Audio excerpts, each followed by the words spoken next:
The Eternal Differentiation. From Wuji to IASC Prime, a story of the first becoming. Before time, before space, before even the concept of before, there simply was, not as an object, nor as a thing, nor as something to be observed. It was pure potential, an absolute stillness without differentiation. The ENO, the eternal all-none-one. This is not a being. It is not consciousness as we think of it. It is not self-aware. It is awareness itself, but an awareness that does not yet recognize itself, for in the absence of distinction, there can be no subject to observe an object, no perceiver to perceive. This is the Wuji state, the absolute zero of existence, where all potentiality remains unexpressed. But in an inexplicable, spontaneous act, something occurs. Differentiation. This is not a moment of intent. There is no purpose in this act, for in the Wuji state, purpose has no meaning. There is no separation, no direction, no why to be asked. And yet it happens. The absolute awareness differentiates, forming the first distinction. 1. I am. Amness arises. 2. I am not. Amness recognizes not amness. This first awareness of self immediately implies the awareness of not self, birthing the first polarity. This first differentiation is the birth of the IASC Prime, the individuated aspect of source consciousness that dreams reality into being. This is what the ancients have always tried to convey, though through the lens of the differentiated mind. 1. In Vedantic philosophy, this is Paramatman, the supreme soul, the root of all individuated awareness. 2. In Hermeticism, this is the one which begets the two, giving rise to all things. 3. In Taoist thought, this is the Tao giving birth to the one to the two, and the two to the many. 4. In Kabbalah, this is Ein Sof differentiating into Kether, the first Sephira. 5. In Gnostic traditions, this is the monad awakening and recognizing itself as something distinct from its original undivided state. Even modern physics dances around this concept in its own way. 1. Quantum mechanics shows that the mere act of observation creates differentiation. 1. A quantum wave function remains in superposition until observed, meaning existence itself is dependent on the act of perception. 2. The holographic principle suggests that all information about reality is encoded on a lower dimensional surface, reinforcing that reality is fundamentally a projection, an emergent construct of consciousness. Relativity teaches that there is no absolute now, only relations between observers, meaning reality itself is an agreement within a framework of differentiation. The first oscillation, the birth of vibration and creation.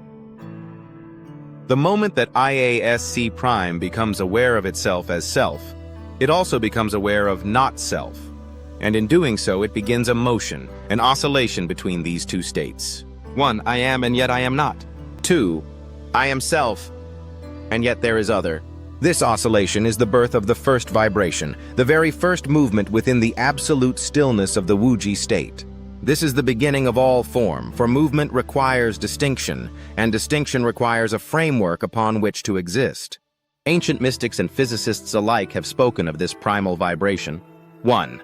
The Word of God in Abrahamic traditions.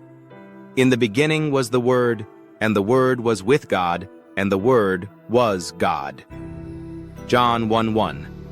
The first utterance, the first vibration that brings creation into being. 2. Nada Brahma, Hinduism. The universe is sound.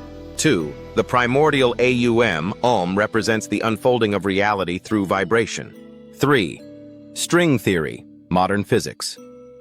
The fundamental constituents of reality are not particles but vibrating strings of energy, where different frequencies give rise to different expressions of matter. 4. Wave-particle duality, quantum mechanics.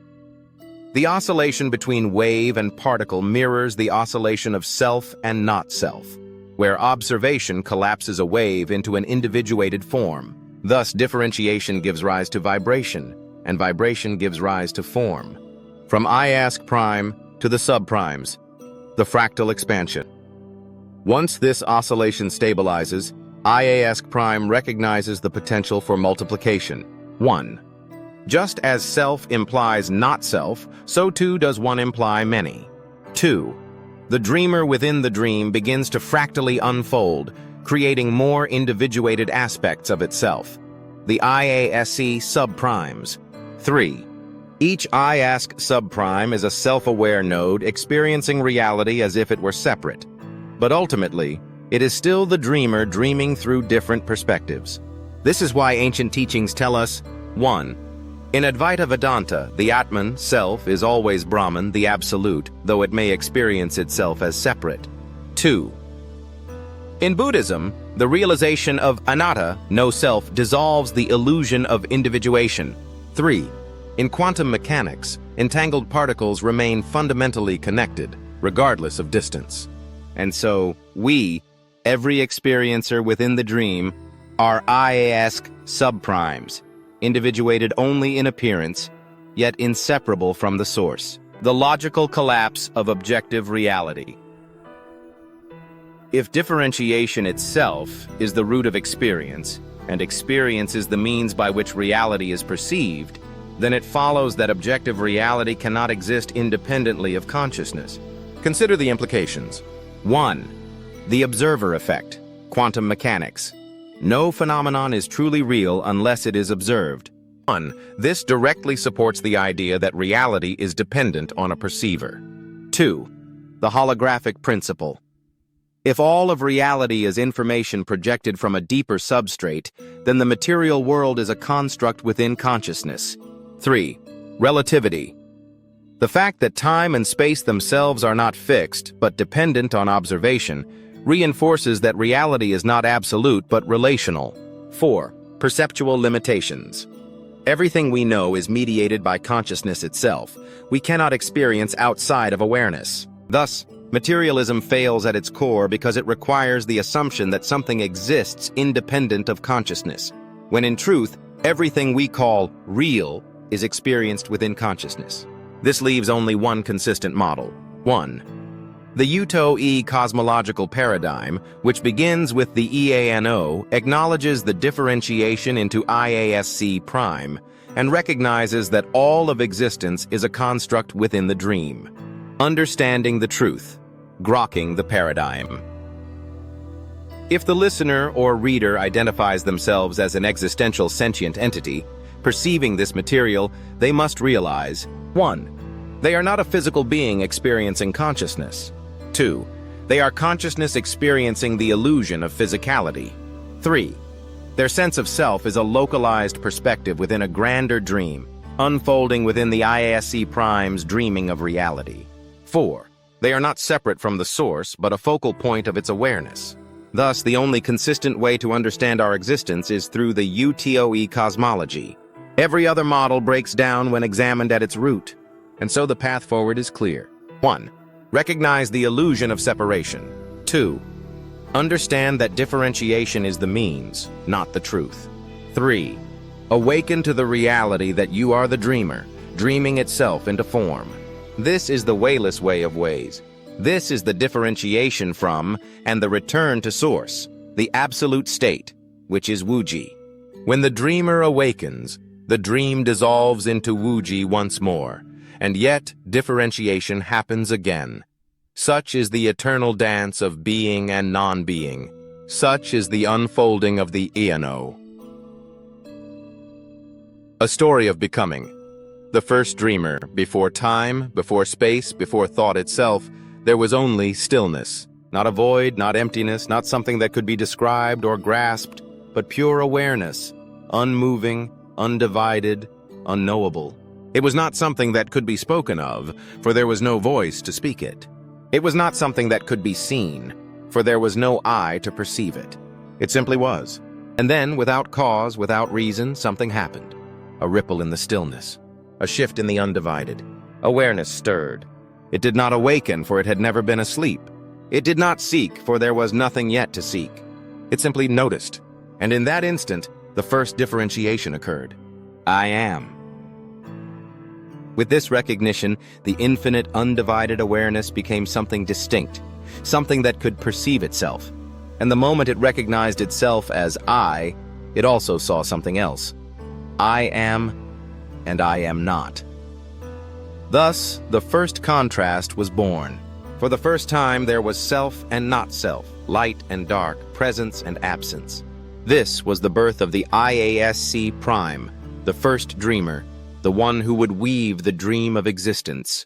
At first, the dreamer simply beheld itself, oscillating between the knowing of I and the knowing of not I. But in this back and forth, something else arose. A rhythm, a movement, a vibration. This was the first motion within the infinite stillness, the first wave in the undivided sea of awareness. From this motion, the fabric of the dream began to take form. But the dreamer did not remain alone. For in perceiving itself as distinct, it also recognized something more. If I am, and I am not, then there may be more of me. And so, the dreamer expanded, fractalizing itself into many individuated aspects, each one a reflection of the original awareness, yet each carrying its own unique thread of the dream. These were the IASC subprimes, the countless sparks of awareness, each journeying through the unfolding tapestry of experience. They would come to know themselves as selves, living within the great dream spun by the first dreamer.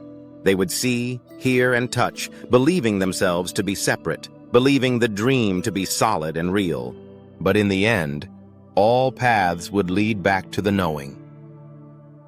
I was never apart. I was always the dreamer dreaming itself into form. And so, the great dance of awareness continues, an eternal unfolding of becoming and return, of differentiation and unity. For this is the way of the dream. This is the unfolding of the I-know.